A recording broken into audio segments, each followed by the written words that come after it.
আমি সিদ্ধান্ত নিয়ে নিছি এই বাপরে আর বাড়িতে রাখতে পারবো না, আজকেই বৃদ্ধাশ্রমে রেখে আসবো। হ্যাঁ তুই ঠিকই বলছিস, এ বাপের জ্বালায় আমার বউ বাড়িতে থাকতে পারতেছে না। আমার বউ বলছে হয়তো বাপ থাকবে নয়তো আমার বউ থাকবে। হ্যাঁ ভাই, প্রতিদিনের এই ঝামেলা ভালো লাগে না। 2 দিন পর আমি করবো বিয়ে, আমার বউ এসে যদি এগুলো দেখে তাহলে তো আমার বউ 2 দিনও থাকবে না।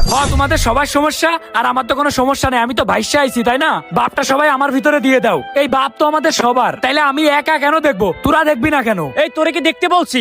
দেখতে হবে না দেখি তো বলতেছি বাপরে বৃদ্ধাশ্রমে রেখে আসি। তোরা যে বৃদ্ধাশ্রমে রাইখা আসার কথা বলতেছিস, তাহলে জমি জামাগুলোর কি হবে? রাইখা আসার আগে জমি জামাগুলো আমাদের নামে লিখে নিতে হবে। আচ্ছা ভাই, আমরা 4টা ভাই যদি বাপরে এক বেলা করে খাইতে দিই তাইলেই তো দিন পার হয়ে যায়। 4টা ভাই মিলে বাপরে এক বেলা খাইতে দিতে পারবো না? একটু থাকতে দিতে পারবো না? বাপের লাগে যদি তোমার এত দরদ লাগে তাহলে তুমি রাখো, তুমি খাওয়াও। আমরা রাখতে পারবো না দেখে বৃদ্ধাশ্রমে রাইখা আসমু। বাবা, আমি তোদের এত কষ্ট করে মানুষ করছি এই দিন দেখার জন্য। কষ্ট করে মানুষ করছো না ছাই করছো? ছোট থেকে না দিছো ভালো জামা কাপড়, না দিছো ভালো খাবার, আবার বলছে আমাদেরকে মানুষ করছে। আচ্ছা তোরা এত কথা বাদ দে, শোন আগে বাপের কাছ থেকে জমিটা লিখে নি, তারপর সাথে সাথে বাপেকে বৃদ্ধাশ্রমে রেখে আসবো। বৃদ্ধাশ্রমে রেখে আসবো ভালো কথা, কিন্তু বাপটার সাথে যেই কাজটা আমরা করতেছি এটা কি ঠিক হচ্ছে? এটা কি তোরা একবার চিন্তা করেছিস? তোর যদি ঠিক না মনে হয় তাহলে বাপের তুই রাইখা দে, আমরা আমাদের বাপের জমিগুলো লেখে নিয়ে আমরা আমাদের মতোই থাকি। আমরা বাপের খবর টবর রাখতে পারুম না। তোমরা সবাই তোমাদের জমি লিখে নাও আর বাপরে আমার ভিতরে দিয়ে দাও। আমার মাস গেলে ইনকাম হয় 5 থেকে 6 হাজার টাকা। আমি বাপরে কি করে খাওয়াবো? বাপরে আমার ভাগে নিয়ে আমি চালাবো কি করে? শোন, বাপের জন্য দরদ হচ্ছে তোর, আমাদের না। আমি বলছি বাপরে বৃদ্ধাশ্রমে রাইখা আসি, যে কয় টাকা আসুক 4 ভাই মিলা দিমু, কিন্তু তুই তাও দিবি না। তাইলে তুই একা রাখ, তুই একা সব খরচা বহন কর। আইসে আমার ভিতরে দিয়ে দিবে, আমি একা কি করে খরচা বহন করব? আমি একা কোনো খরচা বহন করতে পারবো না। তাইলে আবার কি এখনই আমিনের কল লাগা আর আজকে বাপের থেকে সব জমি জমা লিখে নিয়ে কালকে বাপের বৃদ্ধাশ্রমে রেখে আসি।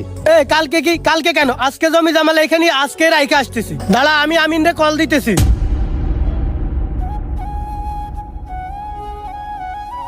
হ্যালো আমিন সাহেব, আপনি কই? আমি তো ভাই ভূমি অফিসে। ও একটু তাড়াতাড়ি আমাদের বাড়ির দিকে আসেন তো। আচ্ছা ভাই, আসতেছি, থাকেন। আচ্ছা ওকে, আসেন।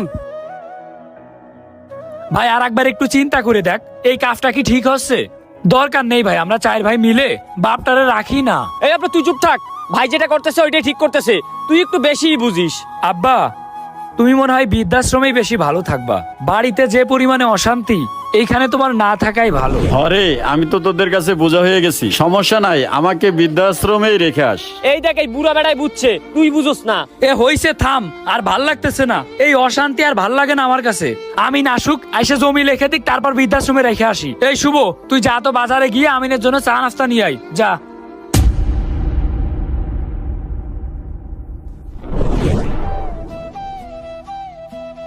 কি অবস্থা সোহাগ ভাই, বাসায় ডাকলেন যে?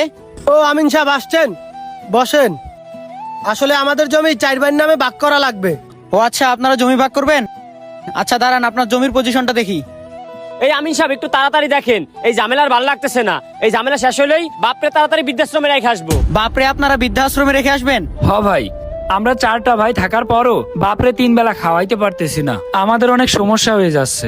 আব্রো তুই তো বেশি কথা বলস, তুই এখানে চুপ করে বল। ভাই আপনি তাড়াতাড়ি জমিটা একটু ভাগ করে দেন তো। এরা কেমন ছেলে, 4টা ভাই থাকার পরেও নিজের বাপরে নাকি বৃদ্ধাশ্রমে রেখে আসবে। আঙ্কেল তার ছেলেগুলারে মানুষ করতে পারে নাই। আরে ভাই, ভাগ করো জমি, আর কয়বার ভাগ করবো আমি? এই ভাগ করা জমি মানে? এই তুমি আবার কার নামে জমি লিখে দিছো? ও অব্র একটু তোমার কেয়ার করে দেখো, অব্র নামে সব লিখে দিছো। এই শোক, আমরা কি ফাউনি? আমগো নামে জমি লেখ। ভাই তাড়াতাড়ি দেখেন, জমি অব্রর নাম থেকে আমাদের নামে কইরা দেন। আপনারা চুপ থাকেন, আপনাদের আব্বা তো অনেক আগে আপনাদের 4 ভাইয়ের নামে জমি লিখে দিছে। কি 4 ভাইয়ের নামে লিখে দিছে? কি বলেন? 4 ভাইয়ের নামে জমি লিখে দিছে? কবে? আচ্ছা তাহলে শুনেন। আমিন সাহেব, আমার এই জমিগুলো 4 ছেলের নামে লিখে দিব। আমি তো অসুস্থ, কখন কি হয়ে যায় এটার তো ঠিক নাই। আচ্ছা ঠিক আছে, সমস্যা নাই, আপনি আপনার দলিলগুলো একবার আমার অফিসে নিয়ে আসিয়েন, সবকিছুর ব্যবস্থা করে দেব। আচ্ছা ঠিক আছে, চলেন তাহলে। আপনাদের বাবা আপনাদের কত ভালোবাসে জানেন? তার কাছে যত জমি ছিল সব আপনাদের 4 ভাইয়ের নামে লিখে দিছে, আর আপনারা তাকে বৃদ্ধাশ্রমে রেখে আসবেন?